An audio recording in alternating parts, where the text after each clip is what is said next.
Hello, hello, hello. Namaste. How's it going? Duncan here with Got the Fire, where we talk to people that are doing cool things in Indy, for Indy, and way beyond Indy. And I'm so excited to introduce you to my new pal, Bryn Jackson, who has lived all over, including Chicago and New York, and he's back in his hometown of Indianapolis to do cool things in art. Bryn, welcome. Thank you.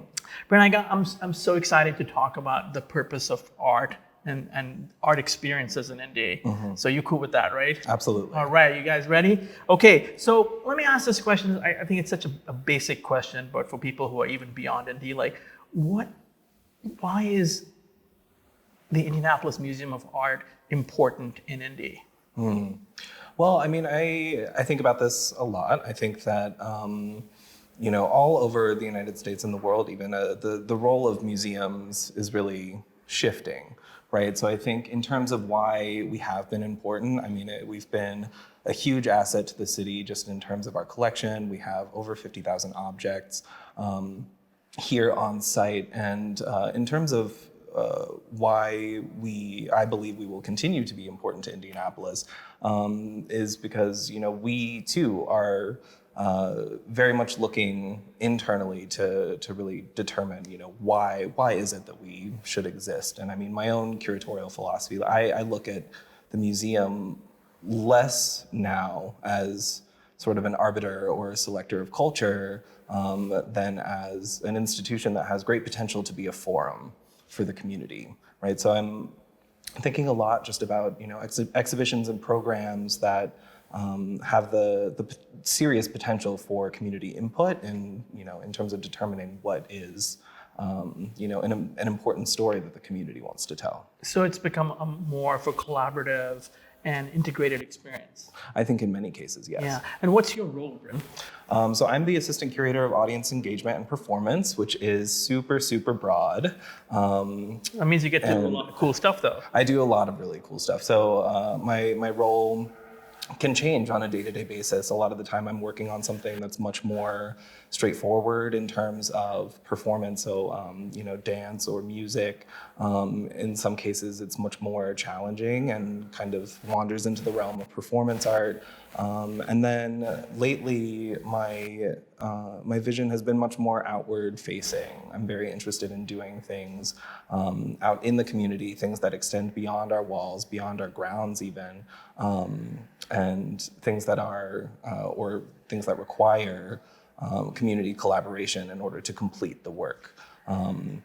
So very recently, actually just this past Saturday, we hosted this very large-scale community meal. It was called At the Crossroads, a community meal. And that was a project that was led by this artist named Setu Jones, who came from St. Paul. And so we've been working with him over the course of the last 9 months, really on just a listening project. And basically, we formed a great number of community partnerships in order to realize this meal for 300 people. We shut down 39th Street and we invited 300 people to a table that was 400 feet long. And sort of the focus of this meal was a conversation specifically about the ways in which the last 100 years of racist housing and environmental policies have led to the formation of food deserts or otherwise economic deserts throughout Indianapolis. And really sort of thinking through with 300 community members, how do we combat the lasting impact of that? Oh, that's phenomenal. Thank you. That had to have been such an amazing feeling to sit in that spot with 300 people talking. I mean, there's nothing. I wonder if you agree that, breaking bread is just such an essential experience, especially if you're doing it together. Oh, absolutely. Or breaking lettuce, whatever it is. Yeah, I mean, food definitely has the potential to bring people together. It's something that we all require in order to survive. And, every culture has their own specificity when it comes to how food is prepared and ingested. And it has very serious potential to create community.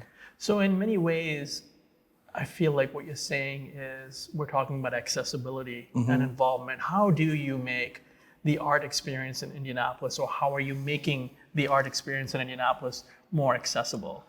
Yeah, I mean, that's a really big question. I mean, I think that there are a number of ways to make art more accessible. I think first and foremost, it's really important to tell the stories that the public wants told. So, really making sure that what happens here in the galleries is representative of the communities that we are hoping to bring, through our doors. And then at the same time, how is an exhibition treated is a big question, right? So I think that our interpretation and media departments have a huge hand in making sure that art is accessible, that the things that are there within the art are made more apparent or more evident or more digestible to a broader public, folks who may not necessarily have attended art school or studied art history.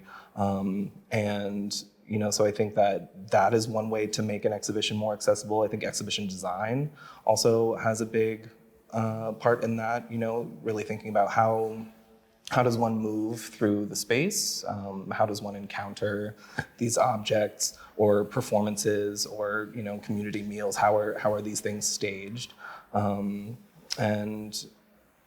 think that thinking through every element of just sort of the trajectory that a person takes through an experience is key in making that more accessible. I love that you keep using the word experience. That to me is everything. I think that's it, as an insider and outsider in this experience, it seems to me like how you feel it is critical. It's not just a visual spectacle, but a lot more. Let me ask you this.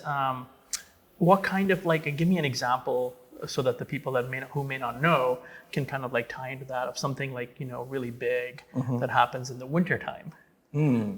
Yeah, so I mean, I think we can think about our Winter Lights Festival, which will take place mid-November through early January. A lot of people aren't necessarily looking at that as sort of an art experience, but there's a great deal of art that goes into that. I mean, we have entire teams of people who are designing that experience, that festival, it takes a lot of creativity and foresight in order to put that together. And then, a lot of folks who come to our festivals are things that are, more actively engaging. A lot of those folks are then coming through the doors because they want to know what else. Check it out. What else we've got, yeah. And we've got 152 acres.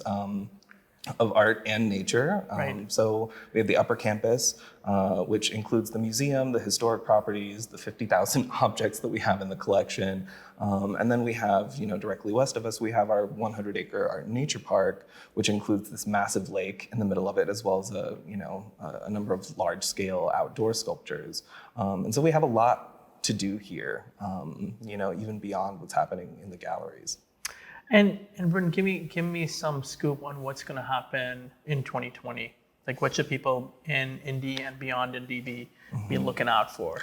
Well, I mean, I think that there's only so much that I can really speak to. One thing I will say is that we will be continuing the community meal.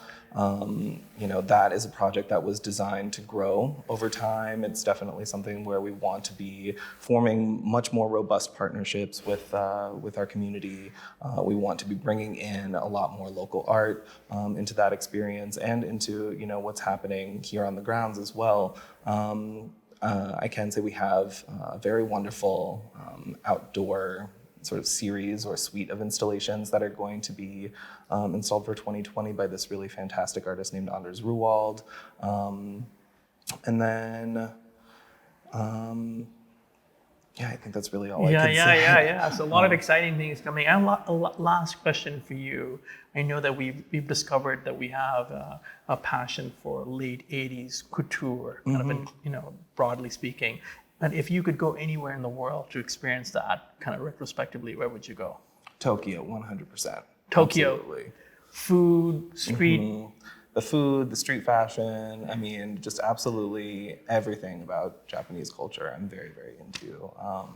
And I think that there's a lot to take in, so I can't even name all of it right now. Right. It's somewhere I've never been, somewhere I've always wanted to go. Awesome. Well, Bryn, thank you for coming back to Indianapolis and doing what you do. And thank you for being on the show. Yeah, thank you for having me. Back to you.